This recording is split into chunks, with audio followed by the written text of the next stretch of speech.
Hey everyone, thank you so much for joining me for this video. This has been probably one of the most requested videos for me to do, especially recently because I have been switching up the types of primers I've been using. I really have been trying to decide what is the best eye primer, and honestly it's been getting kind of pushed back because this is not an easy review to do.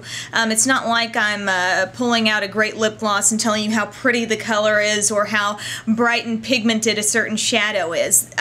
To review a primer, I mean, you've got to think about staying power, which can be very hard to gauge because there's different factors that come into play, like what kind of shadow were you putting on top of it, or what kind of skin do you have? Is it oily or is it dry? Or, you know, there's a lot that goes into it, and that is why I do need to do a little disclaimer at the beginning of this and tell you, you know, this is my opinion on how these shadows worked for me. I will try to be as explicit as I can in terms of my description to let you know, like, if you have this skin type, this one might be better for you or whatever. But just please be aware, this isn't me saying run out and buy this one just because it worked for me, because it may not work for you. There are two different categories that I judged these in. I am talking about 5 different eye primers today, and number 1, I judge them on staying power, and number 2, on how well they help the color show up, basically, of the eyeshadow, how much they contributed to the vibrancy of that shadow. So vibrancy and how long wearing is it. Those are 2 things that came into play, and that's how I ranked them. And to show you, to talk about staying power, you're going to have to kind of take my word for it on that. However, in terms of color, I have swatched. This is one shadow, guys, and I've swatched it with all 5 primers. You can see it doesn't look exactly the same in any 2 swatches. So I'm going to be describing that as I go along. I'm going to start with number 5, which is my least favorite, up to my number 1 favorite. And by the way, the color I was swatching there was Forever Fig. It's from CoverGirl. It's kind of a purplish maroon, and I tried to go out of my way. I applied it with my this little brush from Coastal Scents, and I tried to go out of my way to make sure I was applying the same amount of like swaths of the brush on top of the different kinds of primers. So, alright, number 5. This is the one that I would rank last for me, and it is L'Oreal Decrease Eyeshadow Base. This is available at the drugstore. Packaging is, you know, it's in there like a wand applicator, and basically the reason why I rank this so low is that this is one of the most dry primers that I've tried. I don't have oily lids at all, so to put something on my lids that was very dry, I found that it didn't help the vibrancy of the shadow at all. I feel like these primers have to have a certain amount, just a little bit of tackiness left once you put them on to grab that shadow and make it stand out. I mean, you're not at least I am not only putting it on there to make it last, but I want it to have a little more punch, you know, when I put it on. This is, sorry, I kind of like put them on at an angle, and I need to kind of turn my arm a little bit, but this last one here, that is the L'Oreal Decrease, and I find it to be the least vibrant of all the swatches. It's just very dull, especially in person. Even though this one and this one look a little similar, it's still the least vibrant of all of them. If you have very oily lids, this may be a different story for you, because, I mean, the dryness might help basically balance you out a little bit. But for me, it just did not help my shadow stay on long enough. I did, however, notice a slight bit of creasing with this, which I don't quite understand. Why did I see creasing with the one that made my lids even more dry? It may just be the formulation, the way this is put together, the way it's reacting with the shadow. I'm not totally sure, but this is definitely something I could not use with a pigment because it would not grab those little particles whatsoever. So yeah, this is, while it's workable, and it may be workable for different skin types, it was not my favorite out of all of these. Okay, number 4. This is one that gave me some of the best color payoff, but you do have to be very careful with this in terms of getting the staying power. This is this one right here, and this is the Be Luscious Shadow Magnet, okay? It's that one there that looks pretty dark. You know, it does a lot of, there is some sparkle in this shade, and it came off looking pretty matte with this, but it did come off quite intense, and it didn't take much to build that up at all.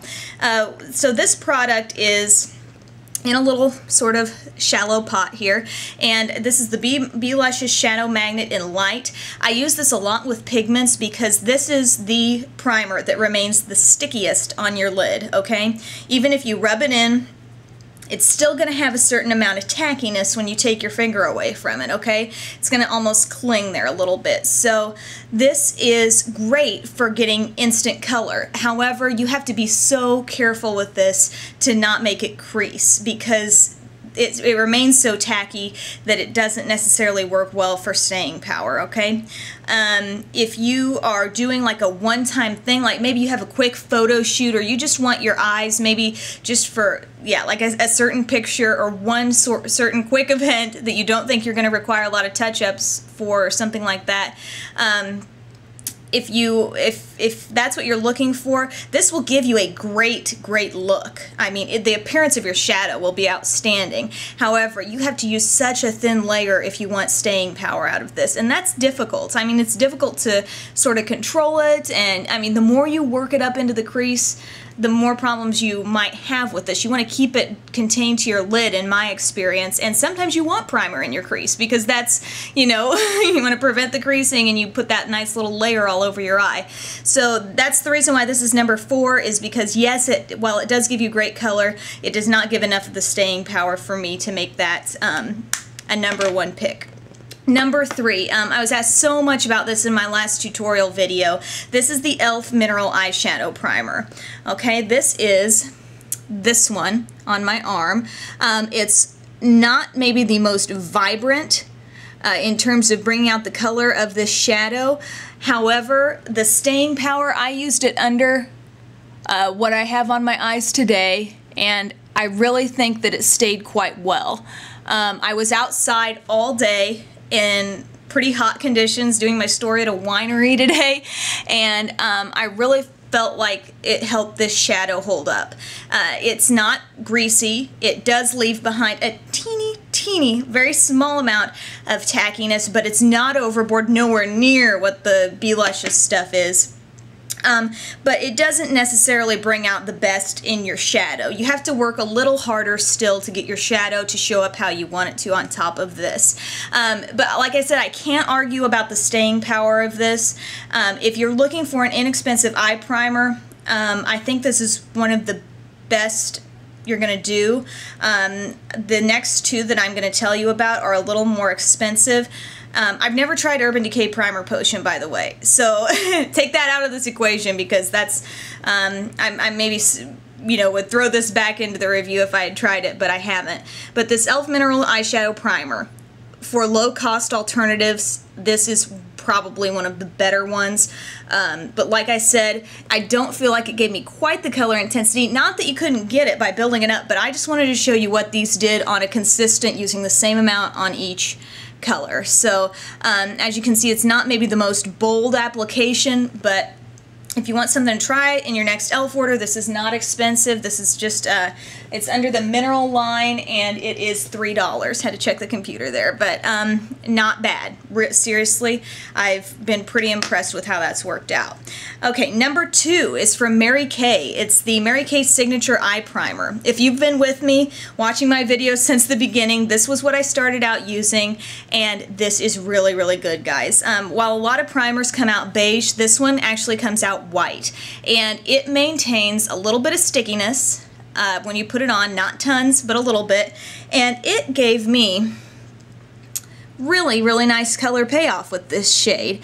Again, what all of these have struggled to do so far is really bring out the shimmer in this shade. This one didn't so much bring out the shimmer, but it did bring off the bold kind of color intensity of the shadow.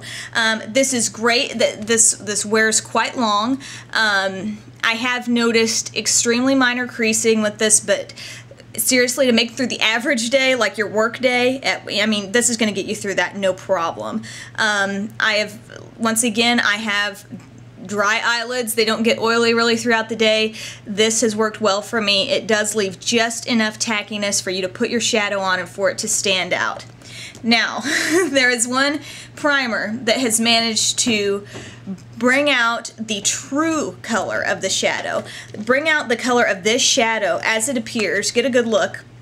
As it appears in the container, it's got some sheen to it. It's got a little bit of shimmer, bold color, and this is not a high-end shadow. Keep that in mind.